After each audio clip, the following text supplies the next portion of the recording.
વાર્તાનું નામ છે મારા ગાવાના પ્રયોગો અને લુંગી પુરાણ.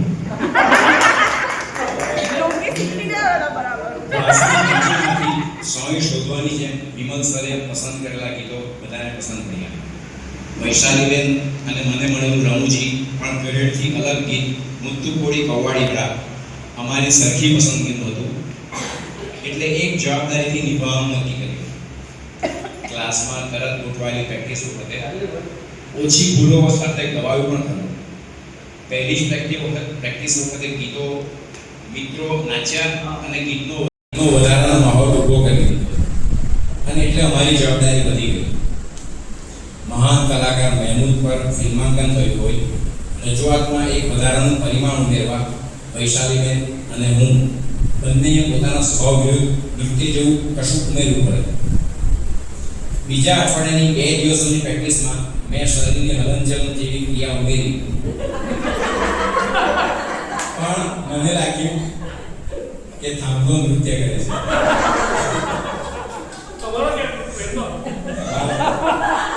અનુભવ મારો છે અને મારું દ્રષ્ટિકોણ આપેલો છે, એને થોડી હળવી સ્ટાઇલમાં રજૂ કરું છું. પ્રેક્ટિસ પછી ક્લાસમાં ઉત્સાહી અશોકભાઈ એમણે ફરી એકવાર ધ્યાન દોર્યું કે એક સ્પીકરનું મોઢું દિવાલ તરફ ફરી ગયું છે.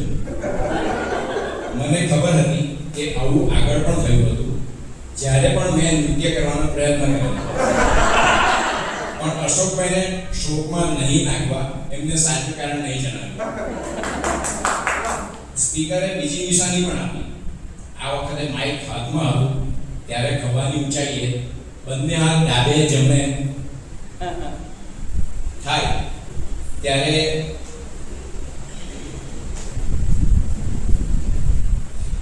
ખભાની ઊંચાઈએ બંને હાથને ડાબે જમણે કથક જેવી હલનચલન આપતા સ્પીકરમાંથી ચીસો પણ નીકળી.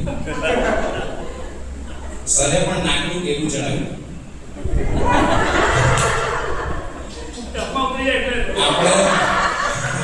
આપણે ભૂલો કરીએ ત્યારે સરનું નાક સાઇન્યુસોઇડલ ગ્રાફની જેમ ઉપર નીચે થાય. એટલે એ જોઈ મારી ભૂલોનો અંદાજ લગાવ્યો. સર પાસેથી ઘણી નાની નાની શીખો આ રીતે નાકના ટેવા પર ઉભરાતી હોય છે.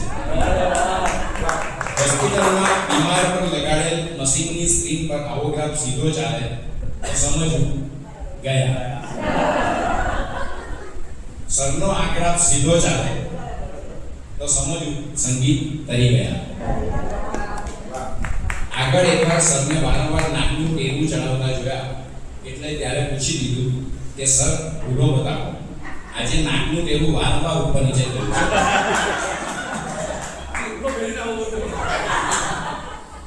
એ તો મને શરદી છે. એમના એવા જવાબે મને ધરપત આપી કે આપણે થોડા ઘણા બરાબર છે. સંગીત એટલે ગાયન, વાદન અને નૃત્યનું સંયોજન. મેં જ્યારે પણ ગીત વખતે નૃત્યની કોશિશ કરી ત્યારે સરે નાકનું ટેબુ ચડાવીને આવી વ્યાખ્યા યાદ કરાવી. સ્પીકરનું દિવાલ તરફ મોઢું ફેરવી લેવું, ચીસો પાડવી અને સરનું નાકનું ટેબુ ચડાવવું. મારા કહેવાતા નૃત્ય માટે એક સ્પષ્ટ સંદેશો હતો. લવચિકતાનો અભાવ છે એમ બતાવતું અન્ય કારણ પણ ધ્યાન પર આવ્યું. સંગીતના ભાગ વખતે જ હું નૃત્ય ક્રિયા કરતો હતો.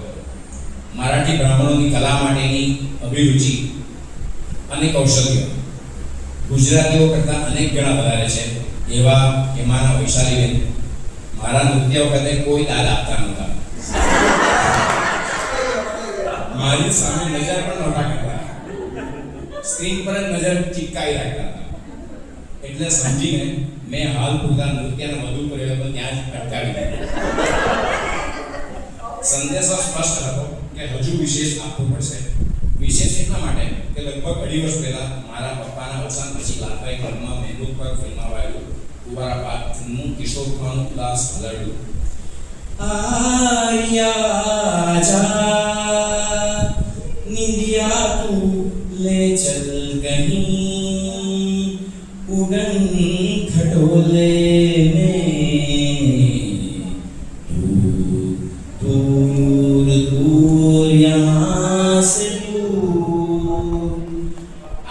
મારી રજૂઆતે મારી આંખ ભીની કરી હતી અને એ જ મહેમૂદનું પોતે ગાયેલું અભિનય પણ કરેલું ગીત રજૂ કરવાનું, એટલે ગીત ફક્ત ગાઈ ગાળું યોગ્ય નહીં લાગે. અને પછીના અઠવાડિયે સરે જાહેર કર્યું બધાએ પોતાના ગીતમાં ફિલ્મમાં રજૂ થયેલો પહેરવેશ પહેરવાનો છે. મારે મોઢેથી સ્પીકરે પાડેલી એવી ચીજ જોગથી નીકળી ગઈ, સર મારે તો લુંગી પહેરવાની આવે. આખા ક્લાસમાંથી કહાકો સંભળાયો. બધા જ મિત્રો પાછું વળીને આંખમાં તોફાની મસ્તી સાથે મને જોતા રહ્યા. બધાને પોતાનો વેશ કરતા વધુ તો મારી લુંગીમાં રસ પડ્યો. સરને માટે પ્રોગ્રામ સફળ કરવા દરેક બારીકાઈ જરૂરી હતી. બીજા કોઈના પહેરવેશ વિશેષ નહોતા અને સરને મહેમૂદની લુંગી જેને લાગ્યું હશે કે કાર્યક્રમની સફળતાનો એક આધાર લુંગી પર પણ છે. એટલે લુંગીની સફળતાનો પૂરો આધાર મારી પર. લુંગી કદી પણ પહેરી નહોતી, પણ યુવા વયે પિતરાઈ ભાઈઓ લુંગી પહેરતા તો એમને અનુભવ પૂછ્યો હતો કે લુંગી પહેરવાની મજા આવે. એમને કઈ મજા આવે અને સવારે તો ઓર મજા આવે. ખુશ કેમ? મેં પૂછ્યું કેમ? તો કે સવારે ઉઠીએ તો ચાદર થઈ ગઈ. સમજવામાં મને વાર લાગી, પણ સમજ્યા પછી લુંગી પહેરવાના વિચારનો જન્મ પહેલા જ મરણ થઈ ગયો અને ડર પણ ઘૂસી ગયો. મેં એમને કહી દીધું, આપણે ત્યાં તો ચાદર રાત્રે જ પાથરી લઈએ છીએ. વધતા જતા લુંગી પરના ડર સાથે ક્લાસમાં 4-5 મિત્રોને પૂછી રાખ્યું કે તમે મંચ પર મારી લુંગી પકડીને ઊભા રહેશો. હું માઇક અથવા લુંગી એમાંથી એક કઈ પકડી રાખી શકું છું. તેઓ તૈયાર હતા. સતીશભાઈએ કહ્યું કે હું લુંગી પકડી રાખીશ તો પણ ખેંચી કાઢવા માટે. ક્લાસના સૌથી વડીલ અને ભરોસાપાત્ર મિત્ર સતીશભાઈ હવે મને સત્યો લાગવા માંડ્યા. જેને સત્ય બોલીને કમીના પણ બતાવ્યું, જ્યારે બીજા કમીના મિત્રો જૂઠું કે સાચું બોલ્યા એ ભરોસો નહીં રહ્યો. હા, એક પ્રેક્ટિસ દરમિયાન આમાંથી જ કોઈ મિત્રએ પાછળથી મારો પેન્ટ પકડી રાખવાની કોશિશ કરી અને પ્રેક્ટિસ પણ કરી લીધી, પણ ભરોસો આપીને તોડતા રહ્યો. એ પણ મિત્રતામાં મસ્તીનો ભાગ હોય છે. ઓછા બોલા મિત્ર માલાબેન લુંગી પર નાળું બાંધવાની અમૂલ સલાહ આપી. એમને મારા ચહેરા પર લુંગીની ચિંતા દેખાતી હતી, મને એમના ચહેરા પર કાર્યક્રમની ચિંતા દેખાતી હતી. એક ગુરુવારે જ્યારે આ ગીતની પ્રેક્ટિસ જ નહોતી, ત્યારે પિયુષભાઈ મને અચાનક પૂછી લીધું, તમે લુંગી પહેરવાના છો? વૈશાલીબેને પણ એકવાર ખાતરી કરી લીધી કે તમે લુંગી પહેરવાના હોવ તો હું દક્ષિણ ભારતીય સાડી પહેરીશ. બધાની ઇંતજારી માટે પોતપોતાના કારણો હશે એવું લાગ્યું. કાર્યક્રમના આગલા અઠવાડિયે ક્લાસમાં હતો ત્યારે પત્નીનો ફોન આવ્યો, લુંગી 100 રૂપિયામાં મળે છે, લઈ લો. મને ગરબડ લાગી. મારે લુંગી પહેરવાની છે, લંગોટી નહીં.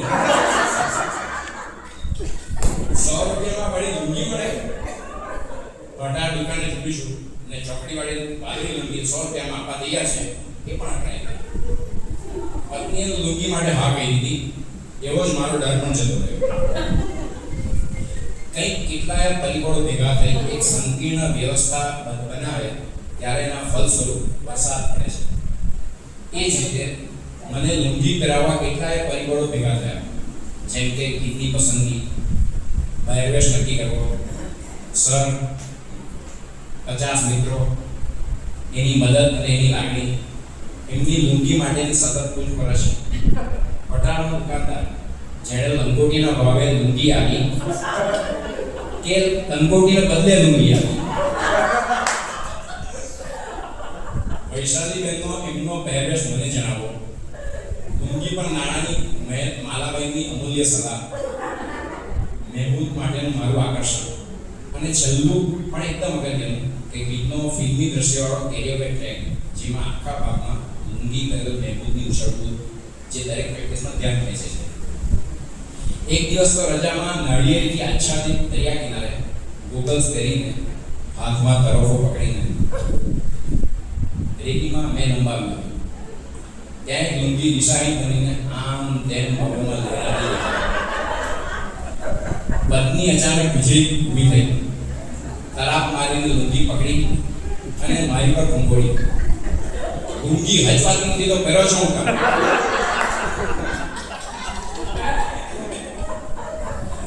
એ લુંગી મારી જ હતી અને મારી લુંગીની મારી પર થયેલા અચાનક હુમલાથી ઝબકીને હું ઊંઘમાંથી ચાલી ગયો. પત્ની બાજુમાં સૂતી હતી, લુંગીની થેલી કબાટ પર લટકી તરોવાનું પાણી સપનામાં રહી ગયું એટલે પવાલાનું પાણી પીને ફરી સૂઈ ગયો. સ્કોપાનો વાર્ષિક કાર્યક્રમનો દિવસ આવી ગયો. મારી કૃતિના 35-40 મિનિટ પહેલા પત્ની સાથે સભાખંડની પાછળ પસારમાં લુંગી કરવા ગયો. પટ્ટો કાઢીને પેન્ટ પહેરી રાખી, ઉપર જ લુંગી પહેરી દીધી. લુંગીને ટકાવી રાખવા નાળું કસીને બાંધ્યું અને પેન્ટ અંદર દબાવ્યું એટલે પેન્ટ ઢીલું થયું હોય એવું લાગ્યું. કસીને બાંધેલું નાળું કશું ઢીલું પણ કરે એ પહેલો વાંધો. Action and reaction are equal but opposite in direction. ન્યૂટનના આવા ભાગ્યાત નિયમ પર ચીડ છે. દરેક નિયમનો અપવાદ હોય છે, પણ એક પણ અપવાદ વગરના ન્યૂટનના આ નિયમમાં નાણાના અપવાદની તાકી જરૂર લાગી. પત્નીની નજર પડી. દરજીએ લુંગી ઊંધી એટલે કે અન્ય ભાગ બહાર સીવ્યો છે. દરજી પાસે લુંગીના ખુલ્લા છેડા સીવડાઈને બંધ કરાવી આવ્યો હતો. સીવણનો પટ્ટો એની ખરી બાજુ પર દેખાતો હતો અને એટલે લુંગીની ખરી બાજુ અંદર પહેરવી પડી.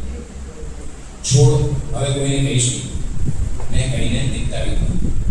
પ્રસંગ માટે વધારેલી મૂછ આઈબ્રો પેન્સિલથી કાળી કરી, કપાળે પીળી માટીની કપૂરી જેવા બે આડા લીટા પાડી અને ખભે કેસ લટકાવી દો. આટલામાં ખાસો 20-25 મિનિટનો સમય થઈ ગયો. સભાખંડ પાસે જઈ પત્નીએ દરવાજો ખોલ્યો. હું અંદર નજર કરતો બહાર જ ઉભો રહ્યો. ચાલો, શું જુઓ છો? પત્ની હરી ગઈ. અંદર સતીઓ દેખાય છે? અરે સતીશભાઈ. કોણ સતીઓ? અરે સતીશભાઈ મારી લુંગી ખેંચી લેવાના છે, એનાથી બચવાનું છે. એક કામ કરો, દરવાજાની બાજુમાંથી મંચ પર ચડી જઈ બાજુમાં બેસી. મંચ પર ચડી નેપથ્યમાં ખુરશી પર બેઠો અને મંચને તે બાર સર બેઠેલો દેખાયા. મને ખાતરી હતી સરની નજર સામે સત્યો હવે સતીશભાઈ બનીને રહેશે. મંચની એક જ તરફથી બધાના પ્રવેશને બદલે અમારે સામસામેથી પ્રવેશ કેવી રીતે કરવો એ પત્નીએ અમે બંનેને સમજાવી અને વારો આવતા હાથ પગ હલાવતા નૃત્ય કરતા સ્ક્રીન પાસે પહોંચ્યા. કેરિયર કે સ્ક્રીન પાસે પહોંચતા જ ખ્યાલ આવ્યો કે અંદર પહેરેલા લીલા પેન્ટે એની જગ્યા બદલી છે.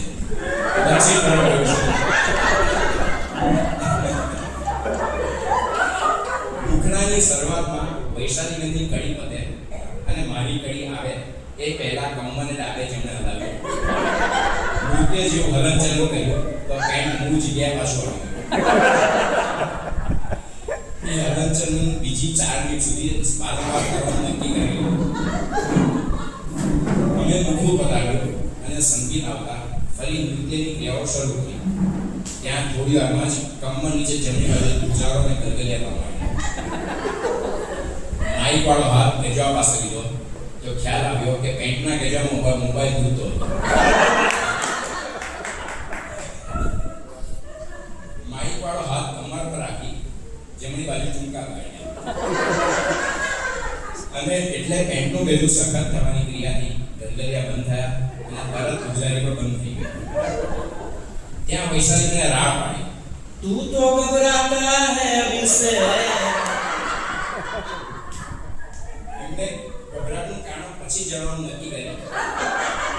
મેં માફી માંગી, અમ્મોય.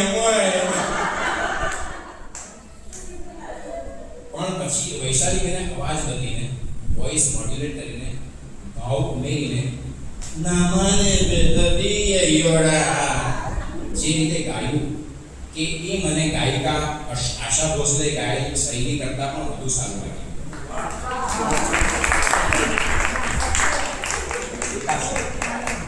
ગીતના મધ્ય ભાગમાં લીધેલા આ ભાગે ગીતને બીજા સ્તરે ઉચકી લીધું. એ ગીતનો શ્રેષ્ઠ ભાગ બની રહ્યો. મારી મથામણ મધ્યે એ હું શ્રેષ્ઠ આપી રહ્યા હતા. હવે મારે વિશેષ કંઈ કરવાનું. હવે પહેલો અંતર પત્યો અને પછીનું ગીત શરૂ થયું. મેં ઉપર અને નીચે એકથી વધુ કપડાઓ પહેરેલા, એટલે પરસેવે રેબઝેબ થઈ ગયો હતો તે હમણાં ખ્યાલ આવ્યો. ચાલુ સંગીતે ખભે લટકાવી ખેસમાં બંને તરફના છેડા બંને હાથમાં પકડી ત્રાસી દિશામાં હાથની હલનચલન કરતા કરતા પીઠ પાછળનો પરસેવો લૂછવા મળ્યો. જાણે ટુવાલથી ઢીલું ઢીલું લૂછતા ના હોય. આ તો બાથરૂમમાં મારી રોજની ક્રિયા હતી, એટલે શ્રેષ્ઠ રીતે જ થઈ. સાથે નૃત્યની કહેવાતી ક્રિયા પણ ચાલુ રાખી. પ્રેક્ષકો અને મિત્રોને નૃત્ય જેવું લાગતા ગેલમાં આવીને સીટીઓ મારતા વધુ જોરથી નાચવા માંડ્યા. સૌને ગેલમાં જોઈ ચોક્કસ લાગ્યું કે મારું શ્રેષ્ઠ પણ યોગ્ય સમય આવ્યું કરવું. અંતે અમે ગીત પતાવ્યું. બધા ગીતથી ખુશ હતા, હું ગીત પતવાથી ખુશ હતો. પત્ની પણ આખી રજૂઆત દરમિયાન સતત સિસોટી વગાડતી ખુશ દેખાતી હતી. આટલી સિસોટીઓ પર સિસોટીઓ વગાડતી જોઈને કેતનભાઈએ કાર્યક્રમ માટે પત્નીને આપેલી સિસોટી અંતે ભેટ તરીકે આપી. પત્ની પાસે જઈને પૂછ્યું, કેવું રહ્યું? કહીશું એ જબરદસ્ત કહીને પત્નીએ પૂરો કર્યો. સિસોટીઓ વાપરી કાઢેલા શ્વાસથી ભેગા કરતી હતી, એટલે મારાથી રહેવાયું નહીં. પત્ની પતિના મોઢા મોઢ વખાણ કરે એવો વિરલ લાવો આવતો દેખાયો, એટલે આગળના જવા માટે પૂછી દીધી અને તમારી લુંગીએ રમી રાખ્યો. પતિની સફળતામાં પત્નીનો હાથ હોય છે, ભલે ને એની લુંગી વિશે કેમ ના હોય. હવે પછીના મારા ગીત માટે મારી મૂડી કાઢવાનું યાદ આવ્યું. સાથે કપડાં બદલવા ઝડપથી સફાકંડ બહાર જતો રહ્યો. અસ્તુ. Thank you.